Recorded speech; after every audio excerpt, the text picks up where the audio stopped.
السلام علیکم ناظرین، میں فروخ بھٹی اپنے ڈیجیٹل میڈیا چینل پر آپ سب کو خوش آمدید کہوں گا۔ ناظرین، جو رونقیں ہیں وہ بحال ہو چکی ہیں۔ اشارہ دستور ہو، الیکشن کمیشن ہو، سپریم کورٹ ہو، اور جو پارلیمنٹ ہے، ایک جو فورم ہے جمہوریت کا، وہاں پر دوبارہ جو ہے وہ رونقیں بحال ہو گئی ہیں۔ Tehreek Insaf, people's party, M Q M, جتنے بھی منتخب رکن ہیں پارلیمنٹ کے، وہ وہاں پر موجود ہیں۔ اور ایم کیو ایم کی بڑی الگ ہی داستان ہے، وہ سب آپ کے سامنے ہے کہ وہ کہاں وہ رہتے ہیں، کدھر جاتے ہیں، کس کی ڈکٹیشن پر وہ جدھر جانا ہوتا ہے وہ ڈکٹیشن کے بغیر تو وہ پاؤں بھی ہلاتے نہیں ہیں۔ یہ ان کی بڑی مشہور وہ ہے، وہ ایک داستان ہے، ایک تاریخ ہے جو اس بار وہ رقم کریں۔ لیکن اس بار ایم کیو ایم سے بڑا ایک دھوکہ ہوا ہے۔ وہ دھوکہ کس نے کیا ہے، وہ ایک بڑی دلچسپ کہانی ہے، وہ بھی آپ کو بتائیں گے۔ لیکن آج جو پاکستان کی پارلیمنٹ ہے، وہاں پر جو ہے وہ لگا ہوا ہے، میلہ ایک لگا ہوا ہے، منتخب رکن ہیں، پریس گیلری میں موجود ہیں، اور دوسری بھی جو لوگ ہیں وہ وہاں پر موجود ہیں، جو ایم این ایز کے ساتھ لوگ جاتے ہیں، ساتھ وہ دوسری سیٹوں پر موجود ہوتے ہیں جہاں مریم نواز صاحبہ بیٹھی ہوتی ہیں، کل واسفہ بھٹو صاحبہ، ان کا ایک مصافحہ بھی ہوا، وہ گلے بھی ملی۔ اس طرح اور بھی لوگ وہاں پر موجود ہیں۔ اسپیکر، ڈپٹی اسپیکر کا آج انتخاب ہوگا۔ ایم کیو ایم نے اس کا بائیکاٹ کر دیا ہے، اس میں وہ ووٹ نہیں ڈالیں گے۔ ایم کیو ایم اس بار بڑی پریشان ہے کہ ان کو نہ وزارتیں مل رہی ہیں، نہ ان کی بات مانی جا رہی ہے۔ ایم کیو پاس اس وقت کوئی 22 سیٹیں ہیں، لیکن وہ جو پھر ماری ماری پھر رہی ہے، اس کو کوئی ایکسیپٹ نہیں کر رہا، اس کو کوئی قبول نہیں کر رہا، ان کی شرائط نہیں کو مار رہا۔ زرداری صاحب کہتے ہیں کہ اس وقت جو ہے وہ ان کی کوئی ضرورت نہیں ہے، ایم کیو ایم کی ہماری سیٹیں پوری ہیں، نمبر گیم ہماری پوری ہے، ہمیں کسی چیز کی ضرورت نہیں ہے۔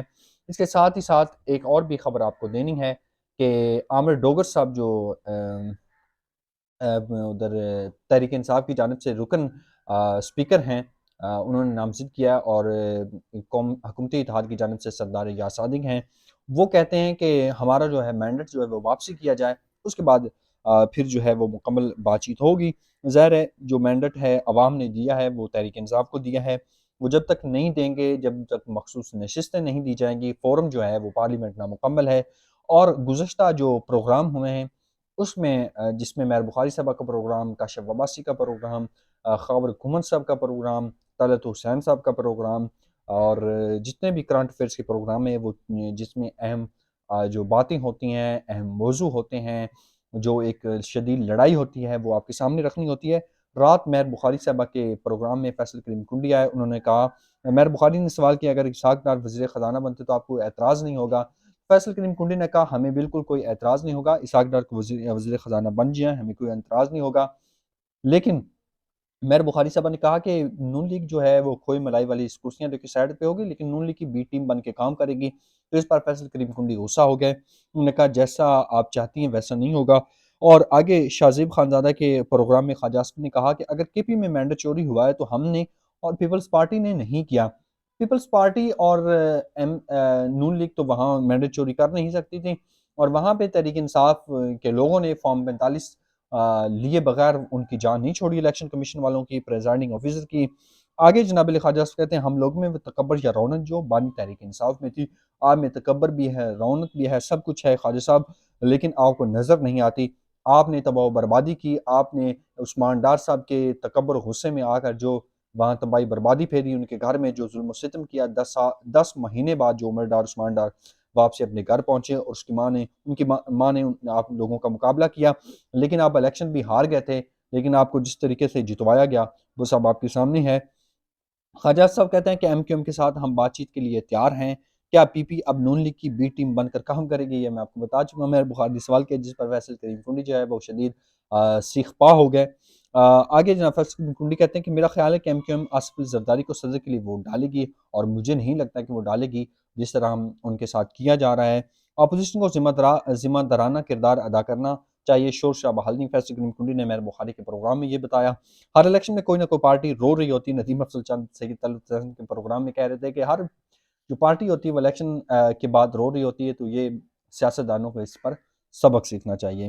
آگے چلتے ہیں، اور یہ ایک بڑی امپورٹنٹ بات جو ہے وہ انہوں نے کی، علی محمد خان جو پاکستان تحریک انصاف کے، انہوں نے کہا 100 کے قریب ایسے لوگوں نے حلف اٹھایا جو منتخب بھی نہیں ہوئے۔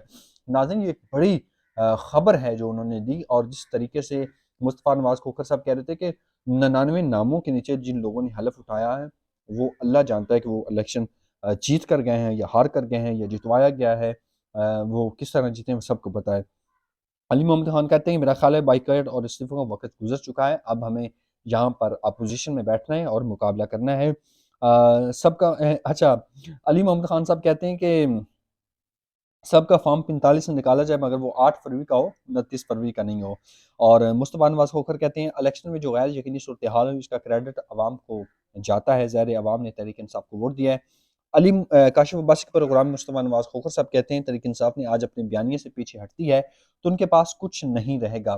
ظاہر ہے تحریک انصاف کا ایک بیانیہ تھا، عمران خان کا ایک بیانیہ تھا، جس کی وجہ سے لوگ اس کی طرف مائل ہوئے، لوگوں نے باہر نکل کر تحریک انصاف کو ووٹ دیا، عمران خان کو ووٹ دیا۔ 2002 اور 2018 مجھے الیکشن جتوانے کے لیے آفر ہو چکی، شاید خاقان عباسی نے کہا یہ کاشف عباسی کے پروگرام میں، لیکن انہوں نے کہا لیکن ضمیر کا بوجھ اٹھانا جو ہے وہ مشکل ہوتا ہے، اس لیے میں نے وہ فیصلہ نہیں لیا۔ آج اسمبلی میں ارکان ایک دوسرے کو چھیڑ رہے تھے کہ آپ جو ہے فارم 45 والے ہیں اور ہم فارم 47 والے، یہ عامر ڈوگر صاحب حامد میر کے پروگرام میں کہہ رہے تھے، اور یہ حالات ہیں اب آپ کے سامنے ہیں۔ اس پارلیمنٹ نے، اس نئی دلہن نے کیا چلنا ہے وہ آپ رنگ دیکھ چکے ہیں، کیا ہو رہا ہے اس وقت پارلیمنٹ میں۔ اور اگر ہم سے بلہ نہ چھینا جاتا تو ہماری سیٹیں 250 ہوتی، عامر ڈوگر صاحب حامد میر صاحب کے پروگرام میں کہہ رہے ہیں۔ بانی طریقے صاحب بہت جلد واپس آئیں گے اور اس اسمبلی میں وزیر اعظم بنیں گے، عامر ڈوگر صاحب کہہ رہے ہیں۔ ہمیں مولانا فضل الرحمان سے دعاؤں کی توقع تھی، حنیف عباسی صاحب نے کہا۔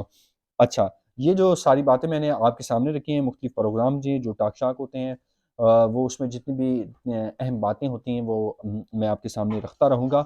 ایک اور خبر آپ کو دیتا جاؤں کہ اے ایس پی شہر بانو نقوی جو ہے اہل خانہ سمیت شاہی مہمان کی حیثیت سے ان کو دعوت ملی ہے اور وہ وہاں اپنے خاندان کے ساتھ شاہی مہمان کی حیثیت سے وہاں جائیں گی اور ان کے پروٹوکول دیا جائے گا وہاں پر۔ پاکستان میں سعودی سفیر نواف بن سعید المالکی اسسٹنٹ سپرنٹنڈنٹ پولیس سیدہ شہرہ بانو نقوی اور ان کے اہل خانہ کے شاہی مہمان کی حیثیت سے دورہ ریاض کا اہتمام کریں گے۔ یہ اقدام ان کے اقدام کے بعد کیا گیا جس میں انہوں نے لاہور کے اشرا مارکیٹ میں خاتون کو پرتشدد ہجوم سے بچایا تھا۔ وہ سارا واقعہ جو آپ جانتے ہیں۔ سعودی سفیر سے رابطہ رکھنے والے ایک ذریعے نے دی نیوز اور جیو کو بتایا کہ پاکستان میں سعودی سفیر نواف بن سعید المالکی نے یہ بات اے ایس پی سیدہ شہر بانو کی اس وقت بتائی جب وہ اپنی اعزاز میں سعودی سفیر کی جانب سے سعودی سفارتخانے ملاقات کے لیے آئی۔ ذرائع نے بتایا کہ سعودی سفیر نے نوجوان پولیس افسر کی جرات کو خراج تحسین پیش کیا اور انہیں بتایا کہ سعودی حکومت انہیں اور ان کے اہل خانہ کے دورہ سعودی عرب کے تمام اخراجات برداشت کرے گی اور وہ شاہی مہمان کے طور پر وہاں آئیں گے۔ سعودی سفیر نے ان کی بے غرض لگن اور پیشہ ورانہ مہارت کی تعریف کی۔ واضح ہے کہ ایک دن قبل آرمی چیف نے بھی اے ایس پی کو ملاقات میں انہیں خراج تحسین پیش کیا تھا۔ آئی جی پولیس نے سفارش کی ہے کہ سیدہ شہر بانو نقوی کو قائد اعظم میڈل دیا جائے۔ یہ ایک بڑا کام تھا جو انہوں نے کر دکھایا ہے، ان کی جرات خراج تحسین پیش کرنا چاہیے۔ اس طرح کے افسروں کی، اس طرح کے جو بیوروکریسی کو پاکستان کی ضرورت ہے، اس عوام کو ضرورت ہے۔ اور بھی جتنی اہم ڈیولپمنٹ ہوتی ہے وہ آپ کے سامنے رکھیں گے۔ فی الوقت کے لیے مجھے اجازت دیجیے۔ اللہ نگہبان۔ پاکستان زندہ باد۔